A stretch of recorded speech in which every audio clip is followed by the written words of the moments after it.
St. Charles Patriot Radio with Missouri State Representative Richard West and former Francis Howell School Board member Jane Puszkar. Good afternoon, everybody, and welcome to the St. Charles Patriot Radio. I'm delighted to have Tony Colombo, a famous weekday host, here with me to talk about things going on in St. Charles. We're excited you could be here, Tony. I'm excited to be here, filling in for Richard, Jane, and the tables are turned for once. I'm coming on your show, and I appreciate it. Looking forward to a great conversation. As you know, I'm kind of a newer resident to St. Charles County, so these issues are massively important to me. So before we get into that, let me just outline what we're going to do in today's show. We're going to speak with Annette Sieve, who is running for County Council District number 3 in St. Charles.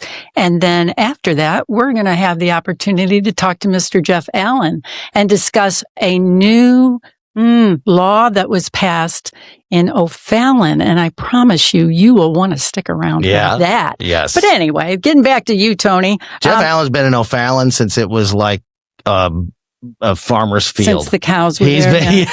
Yes, he's been there a very, very long time. He's watched all the development and all the people come in over time. So when we first moved out there, 94 was a 2-lane road, and you could hear the cows mooing in the morning. Wow. I mean, it was country, and we lived right off of Central School Road, so it wasn't way down in Defiance or any place like that. Things have really, really changed. They have.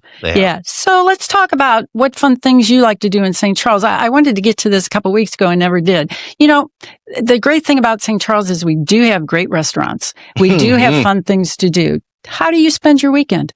So we have lots of great things, restaurants and venues around where I live.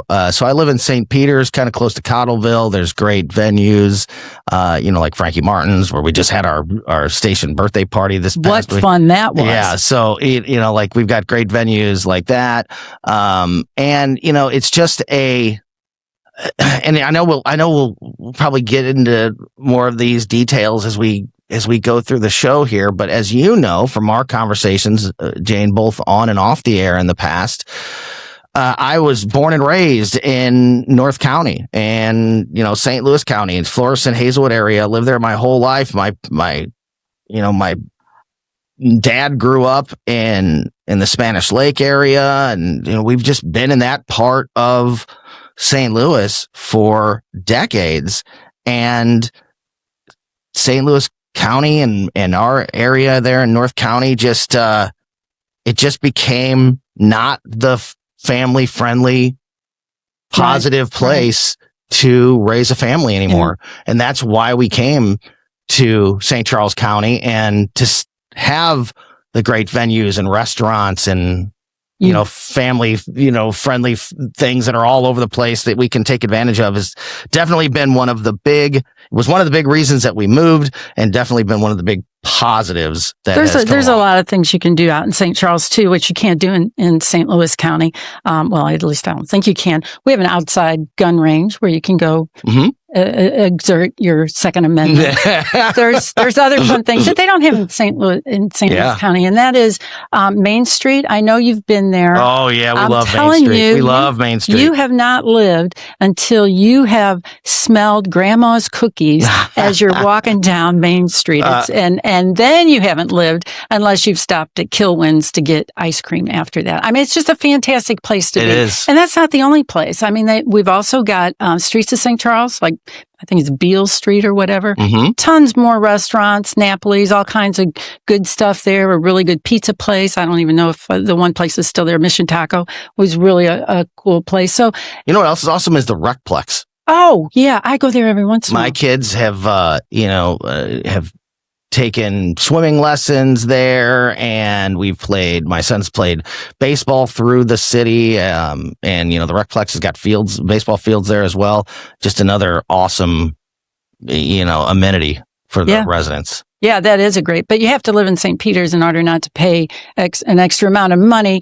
I just so happen to live in St. Peter's. And you're bringing up one thing that I always say on every segment, and that is the sun is always shining in St. Peter's. And it is. It really is part of it because you live there, I'm sure. But yeah. So anything else you like to do in St. Charles? I mean, cut the grass? What do you feed the chickens? You have chickens? Cutting the grass is the time that I get to listen to podcasts and kind of unplug for a few minutes. So I'm actually one of the weirdos that doesn't mind cutting the grass unless it's 100 degrees outside.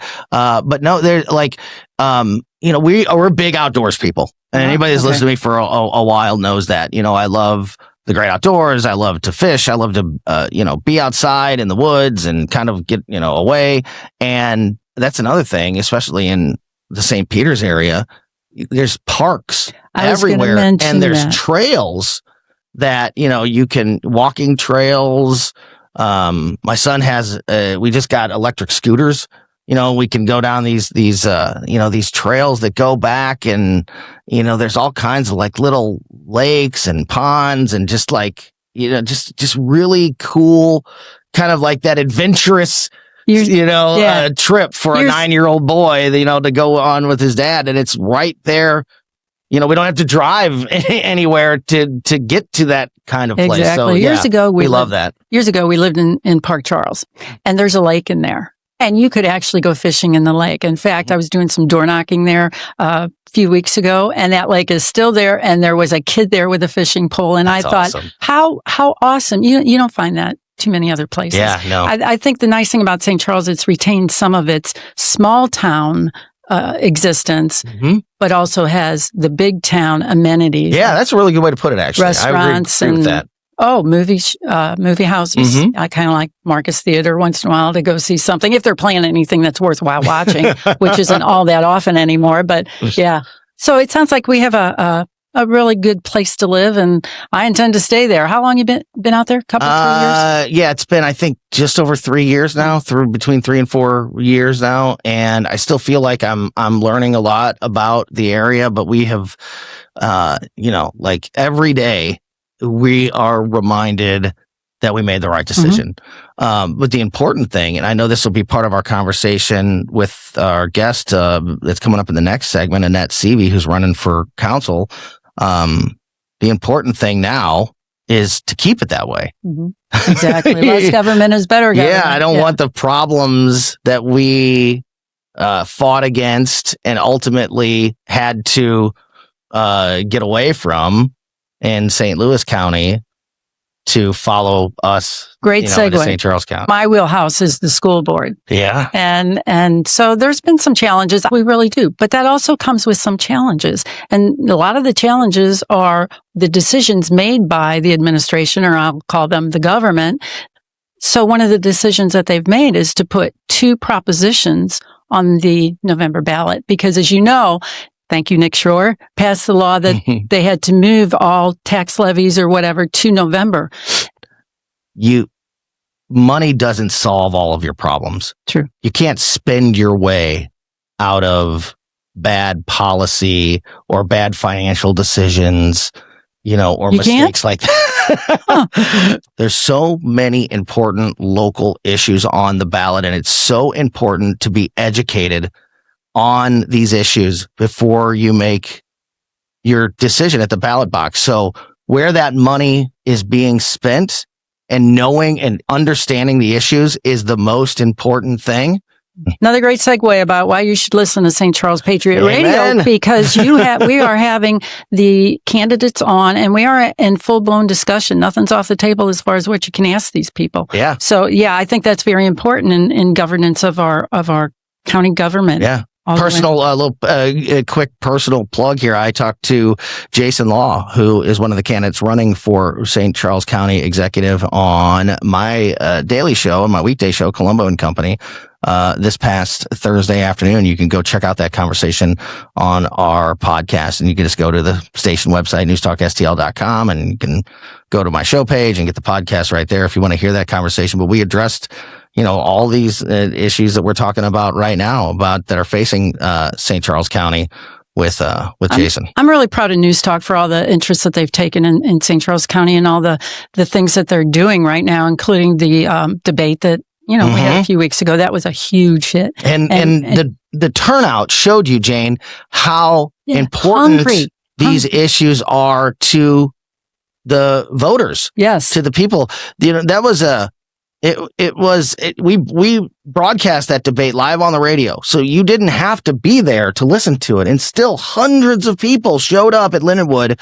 to see that debate and be a part of it in person, and then thousands listening on the radio as well. That type of engagement in local politics is so critical. That's why these shows, like what you do here on St. Charles Patriot Radio, and these conversations are so important, and I appreciate you having them every week. Yeah, I appreciate you joining me today. We the people have only taken so much before we finally wake up one morning and say, hey, wait a minute, this is not going the way that I planned.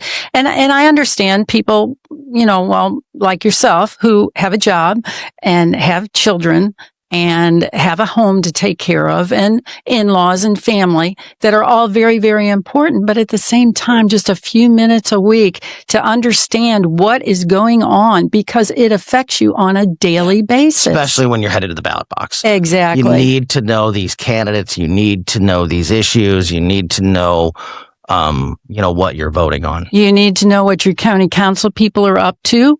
Yeah. And what they're voting for and against, much like the segment that we're going to be doing with Jeff Allen. Yeah. I mean, that's really important stuff. So I thank you, Tony, for taking an interest in having Jason Law on. And hopefully we'll get a chance to speak to him too. I'm sure you will. Yeah. You're listening to St. Charles Patriot Radio.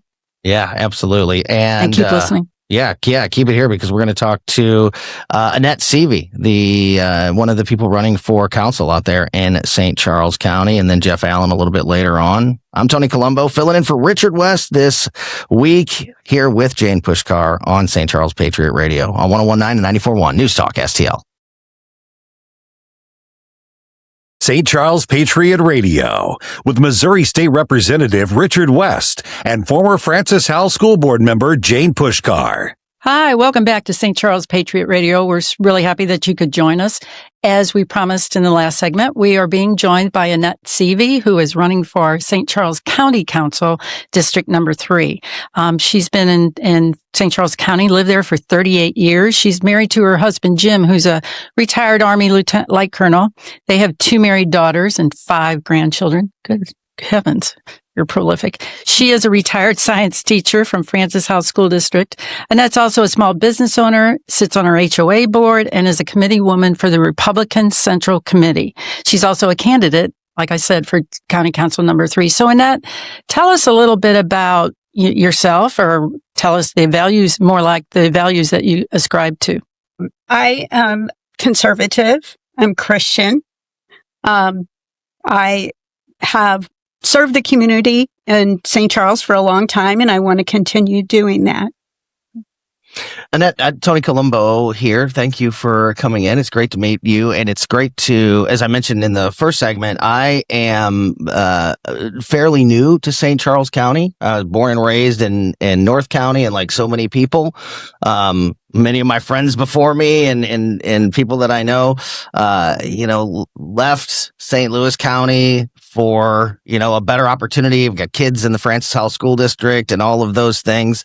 And it's important to me, with a growing family and, hopefully a permanent home in St. Charles County, to keep the area, that better place that we, wanted to take our families to. Yeah.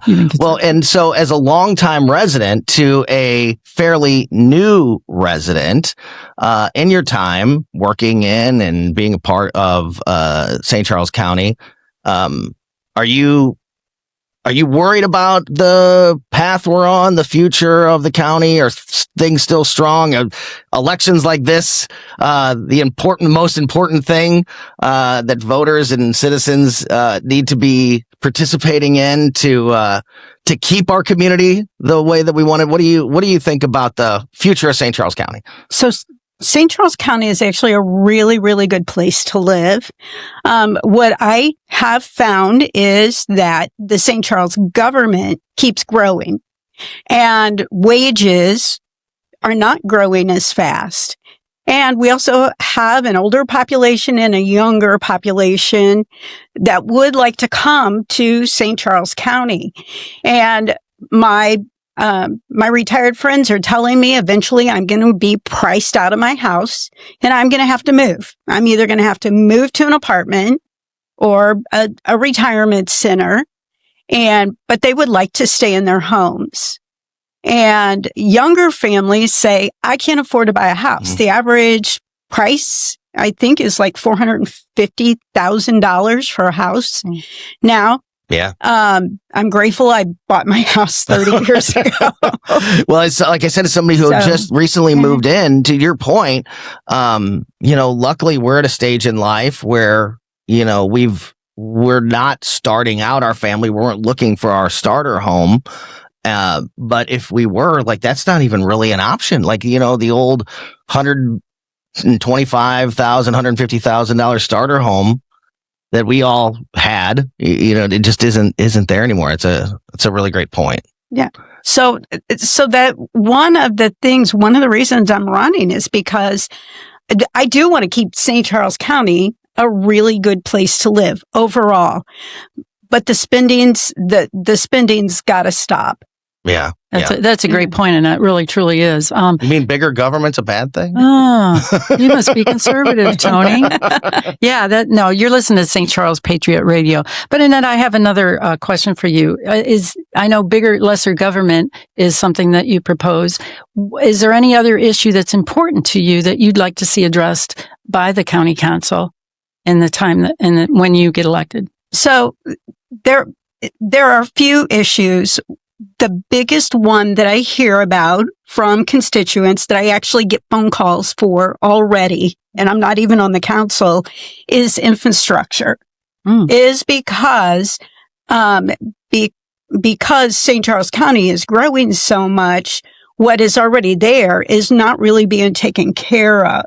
It's a great point. I wasn't going to ask you this, but do you think there's too many apartments in St. Charles County? So, yes. Okay. The amount of apartments has grown exponentially in probably the past 10 years. And they're very expensive apartments. If you look at all the signs, it says luxury apartments. So that means a luxury apartment means it's got multiple bathrooms in it, and they're just very expensive to rent. Yeah, that they are. And I think that is to accommodate, as you just said, the infrastructure. That's a really good point about the infrastructure, because as more people come to St. Charles County, and we have the housing issue that you just mentioned, Annette, about finding a starter home for a young family that just doesn't exist. I guess the way that some builders have attempted to address that situation is by putting up these apartments all over the place, which I'm not sure is the best plan forward, but I think it does shine a light broadly on the infrastructure problem. I remember when down Mid Rivers Mall Drive, that was like going off the end of the earth, 15, 20 years ago.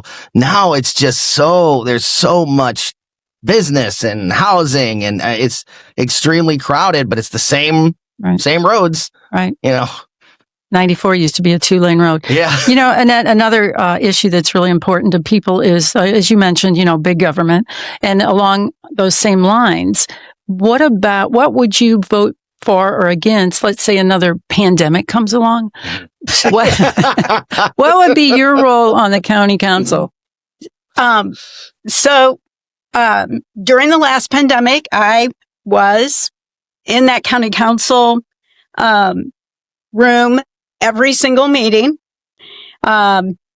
refused to wear a mask, the whole 9 yards, because it's a virus. Even though it's a man-made virus, it's a virus. And our bodies need to have that virus in order to build immunity to it. And they just scared the bejesus out of people. Yeah, they did. And I remember getting gas one day, and I thought, I need something to wipe this down with. I don't know who it was. And I was standing there pumping gas. And I said to myself, oh my gosh, I'm falling for it. Exactly. And I said, this has got to stop. Yeah. My favorite was when you would see a car with like 4 people in it that they're wearing driving masks in their car. Well, they wouldn't have masks on driving in their car with their windows up, and then they'd stop and get out at like a park outside, and they'd put their masks on. I can remember being run out of right. I can remember being run out of a half-price books, and I thought, well, there goes my reading career. Whatever. Okay, Annette, what else is important to you about being on the county council? What other issues? Well, we talked about slowing the overdevelopment of apartments. Strong public safety. It took me a long time to convince the police department to have patrols more than once every 24 hours down in that area. You don't have crime in Defiance, do you? We have a little bit, not a lot. We seriously do not have a lot of crime there. I know. And but what we do have is a lot of people moving out there. They buy their kids 4x4s and motorcycles. Those kids ride them on the highways. Oh, and it's very dangerous. Sometimes they don't have helmets on. They're not 16. And I complained about it for a long time before they have now, I see. Yeah, before they addressed it, and they do have, I see them a lot more now. Annette, I wanted to draw on your education background. I have 2 kids in the Francis Howell School District now, and I mentioned that we moved just a few years ago from St. Louis County to St. Charles County, and the number one reason for that was education in the school districts. We were in a terrible school district, Hazelwood School District. My dad graduated from Hazelwood. I graduated from Hazelwood. My oldest daughter graduated. We were generationally in that part of St. Louis, but it just was not the right place. Go ahead, Jane. I was just going to say, and things change, as you well know. Exactly. So, that school district was just no longer a place that was communicating with parents or doing right by students in our minds. So, the education issue was the number one issue that, was the driving force behind us moving to St. Charles County. Jane and I have talked many times on this radio station about St. Charles County education, and we had a very disappointing election season in April. What are your concerns, and what can you do as a councilwoman to ensure that we are doing right by the families and the students in these St. Charles school districts moving forward? I've actually heard people ask the county council to do something about the schools. Unfortunately, I can't. They can't. They are a separate entity for that. But I can tell you that there are so many good teachers in the Francis Howell School District. Said it many times. And I was so fortunate. I worked in a school that was pretty much most of the teachers were Christian and they were conservative, and it was a great place to work. And we got to work together. The best times in that school were when the administration, not our principals, but the central administration, where their numbers were very low. They left the teachers alone. They left us to teach. They left us alone to collaborate to make things better and for our schools. And because every school's different, and it has different needs, and it's those teachers that know what those needs are.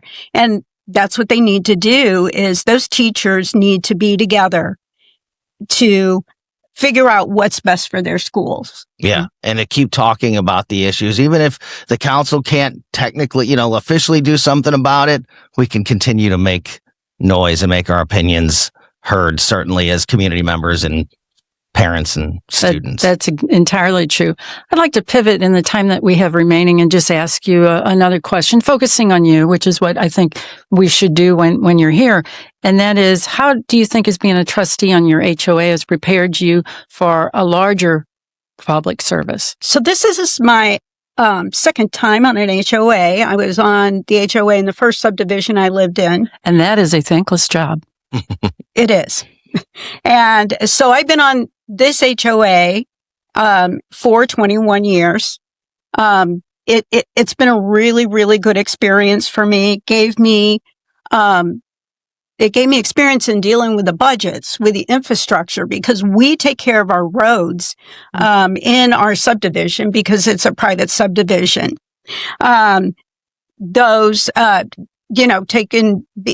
Communicating with my neighbors and balancing those needs and wants is really important. And we do it on a very restricted budget. I've been in that subdivision for 30 years. We've never once had an assessment raise. Wow. But oil has gone up because our roads are blacktop. So they've gone up. Insurance has gone up. Electric, we only have the two poles at the entrance, but that has gone up. That's probably tripled in the past 30 years. So you must have some stash of cash somewhere that's handling all that. Or, I mean, I handled money. Oh, that's what it is. I handle all the money, and all my residents, all the people that live there, all my neighbors, all they do is have to ask me to see the checkbook. Talking to Annette Sieve, we're almost out of time. Annette is running for council in St. Charles County. For the people, we talk all the time about the most important politics is local politics and being engaged and knowing the issues and knowing the candidates. If people are listening and they want to learn more about you specifically, the council races and in general, the issues that you are focused on, what are the best ways to do that? Social media, website, how can people learn more? So I don't have a website because I didn't want to. Social media is the website. I'm on Facebook, and Annette Sieve for St. Charles County Council District 3. If you just type in my name, I'll come up. Yeah. On that. And, so that's the best way to get a hold of me. Absolutely. That is great stuff. And that's Sieve running for council in St. Charles County. Really appreciate your time. Yeah, great thanks, to see you. Thank you for having me. And it's great to be here. I'm Tony Colombo alongside Jane Puszkar, filling in for Richard West this week on St. Charles Patriot Radio. And we are going to talk to longtime St. Charles County resident and our boss here at News Talk STL, Jeff Allen, joins us next on St. Charles Patriot Radio here on 101.9 94.1 News Talk STL. St. Charles Patriot Radio with Missouri State Representative Richard West and former Francis Howell School Board member Jane Puszkar. Hi, everybody, and welcome back in. Thank you for keeping it on the dial and waiting for us to come back with the most important segment that we cannot miss. What we will be talking about is how O'Fallon restricted motorized play vehicles. Now, what is that? They just approved an ordinance restricting mini bikes, go-karts, motorized scooters, electric skateboards, similar recreational vehicles from operating on city streets, sidewalks, and parks. Where no cars are supposed to be. City leaders say the ordinance is intended to improve public safety after an increase in complaints and close calls involving children riding in traffic.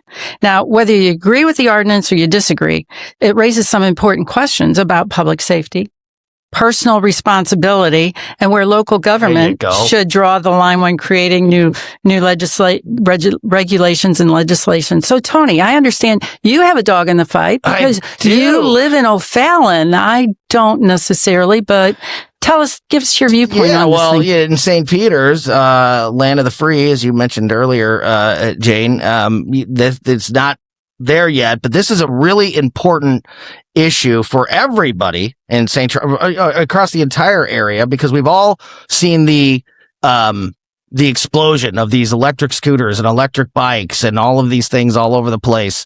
And there's a lot of nuance to this because there's not like a one Band-Aid that can go over the whole, at least in my opinion, that can go over the whole issue and solve all of the problems. And so I think it's going to be really interesting to see how this plays out in O'Fallon and if there is any controversy to it. And, like because the difference between like a mini bike that runs on gasoline that's got a 10-year-old running up and down a street, and an electric scooter that goes 5 miles an hour is a massive difference. Do they fall under the same umbrella? Yeah, right. This is going to be really interesting. So you don't think that one size fits all? And no. I forgot to mention that we have Mr. Jeff Allen with us today, and we are very honored to have him with us. Intentionally. Yeah, he does that all the time to me. Being an O'Fallon resident, we're used to being overlooked. It's the Wild West in St. Peter's. Evidently it is. Doing whatever they want. Land of the free, baby. We're trying to legislate good parenting, I believe. But listen, as a parent and a family that just invested heavily in multiple electric scooters. We can't be making them illegal yet. I need to get my money out of these things. Yeah, they're perfectly safe. Nobody would ever have an accident on those. Yeah, I only hurt myself once. As a retired nurse, you can probably figure out where I'm landing on this issue. But Jeff, tell us your thoughts. My understanding is, and this just happened a handful of weeks ago, maybe even 2 weeks ago at the city council meeting. I think they finalized it, is that it's not golf carts. It doesn't impact everybody's holy grail of the freaking golf carts, but it is what they deem motorized play vehicles. And I can make an argument either way. I will tell you, as Jeff Allen cuts his lawn and sees little go-karts zipping by at high speed, the first thing I think of is, okay, they're probably not thinking about how does this end. They're thinking about, oh, this is great fun. Whoops, didn't mean to go under that car that was parked there. And then my second thought is, if I'm backing out of my driveway and hit them, it's on me, not on them. Mm-hmm. That's how it's going to play out. So I think how this all came to be was that my understanding is it also applies, and I could be wrong here, I don't think so, that it also applies to parks, which is isn't that kind of a definition of parks? That would tend to make me believe that they were getting complaints by patrons in parks on walking trails and things like that they were being run down by motorized scooters. I don't know that, but I think that's probably a safe assumption. Yeah, well, that was I mentioned, Jane and I were talking earlier about the amenities in St. Charles County and the things that, I've discovered and my family loves about where we live now in St. Peter's, and the trails that go all over the city is one of the coolest things. You feel like you're on an adventure. You don't have to go anywhere. You just literally go 2 blocks away and get on a trail, and you feel like you're, in the woods in the middle of nowhere. It's awesome.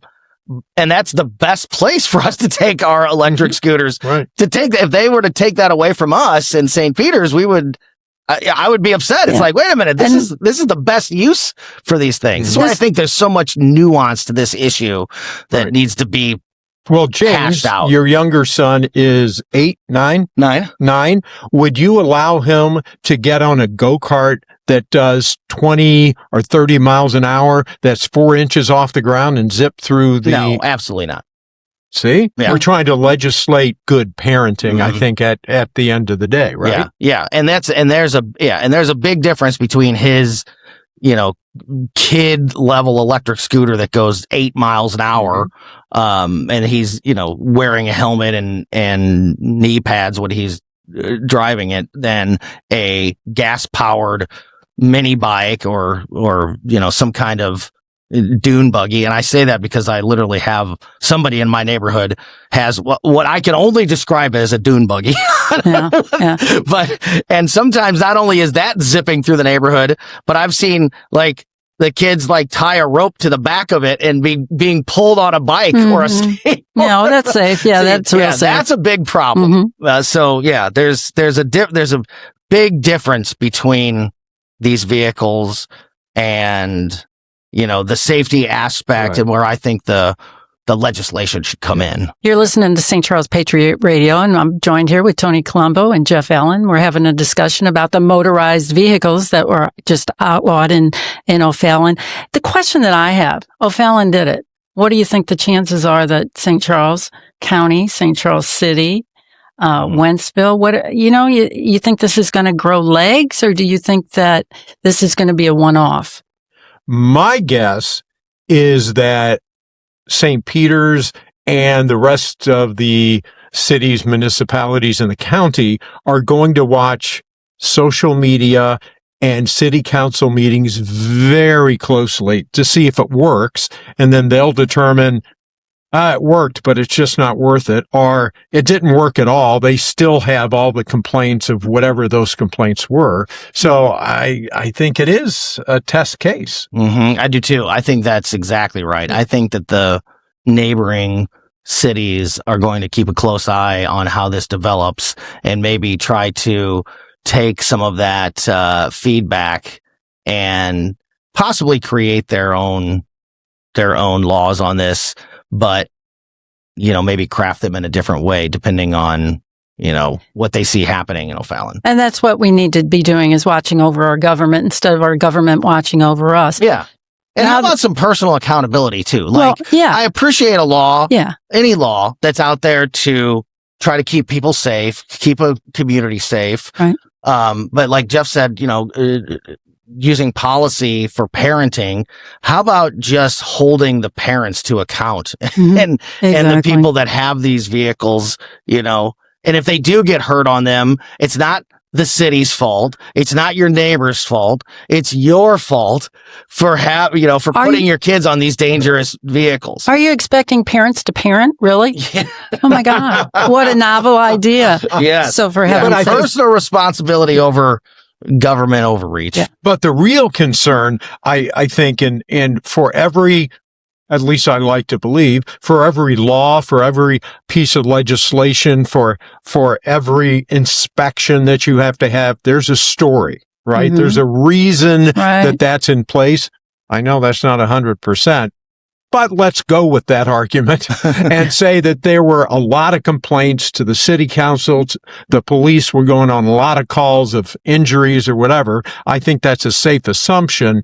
And so they acted. I can only believe that. But when I look at the situation from standing in my driveway, I am more concerned about, okay, they're zipping around. Not so much if they get hurt, that's on them and that's bad parenting. Yeah. But what happens if I'm backing out of the driveway and they literally are 5 inches off the ground doing 20 miles an hour?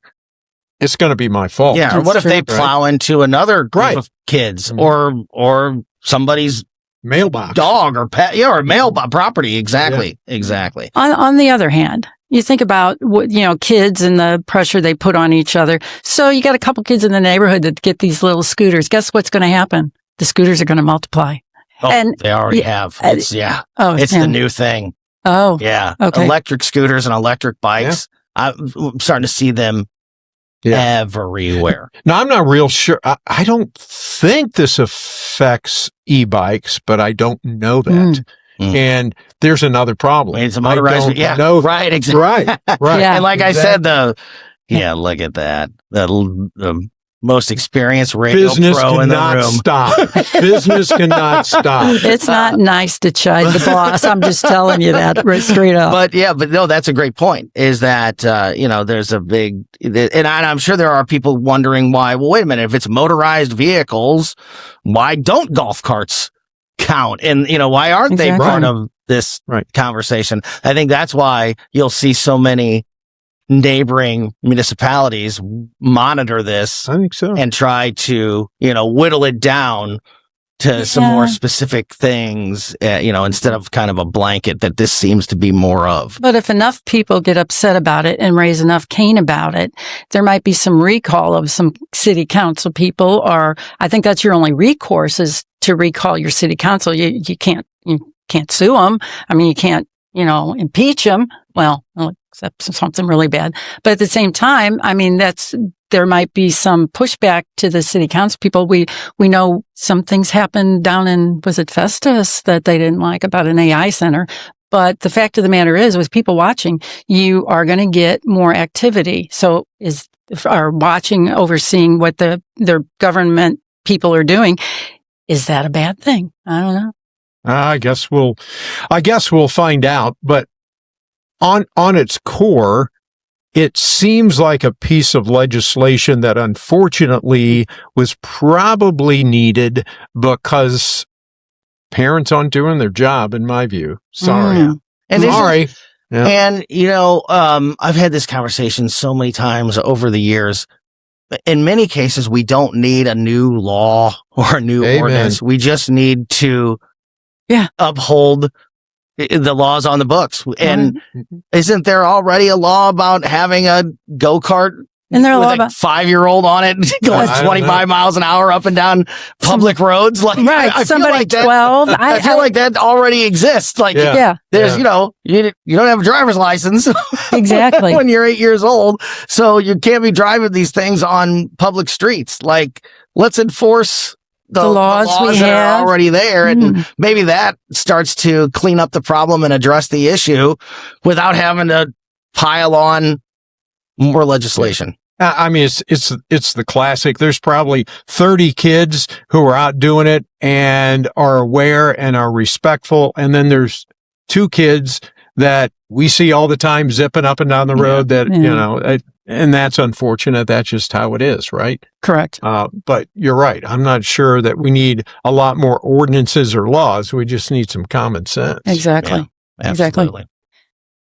So, we only got a couple minutes left here, but I want to kind of go off of some of the conversations that we had earlier in the show, Jeff, talking to somebody who was there when it was a farm field and changed the same way. Hey, wait a minute.